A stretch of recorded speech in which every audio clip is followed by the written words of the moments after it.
নমস্কার বন্ধুগণ, এসে গেছি আজকে আমি একটি নতুন তথ্য নিয়ে। আজকের তথ্য হচ্ছে মেরুদণ্ড।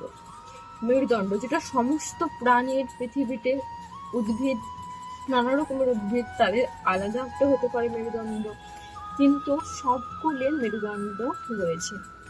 নানা রকমের ছোটখাটো জীব প্রাণী রয়েছে যাদের মেরুদণ্ড থাকে না, তারা কিন্তু কোমল জাতীয় হয়। তাই একটা মানুষের শরীর থেকে যখনই তার আত্মা বেরিয়ে যাচ্ছে, সে কিন্তু আস্তে আস্তে ঝুঁকে পড়ছে, নুয়ে যাচ্ছে। একটা গাছ যখন আস্তে আস্তে মারা যাচ্ছে, সেও কিন্তু ঝুঁকে পড়ছে, নুয়ে যাচ্ছে। তার শরীর কিন্তু আর কোনো ক্ষমতা নেই। তাই যতদিন বেঁচে থাকবেন পৃথিবীতে, ততদিন নিজের মেরুদণ্ডকে সোজা করে বাঁচুন এবং মেরুদণ্ডের ওপর ফোকাস করুন। যত ফোকাস মেরুদণ্ডের ওপর দিন, এর কারণ হচ্ছে আপনার সমস্ত রোগ ব্যাধি কিন্তু দূরে যাবে। আপনি আপনার উপর ফোকাস করবেন, মেডিটেশন করবেন। কোনো মন্দিরে গিয়ে যদি ধ্যান করছেন, মেডিটেশন করছেন, 5 মিনিট হোক, 15 মিনিট হোক, 20 মিনিট হোক, সোজা হয়ে বসে মেরুদণ্ডের ওপর ভার দিয়ে সেই মেডিটেশনটা করুন। এর থেকে ভালো ওষুধ আর কিচ্ছু নেই।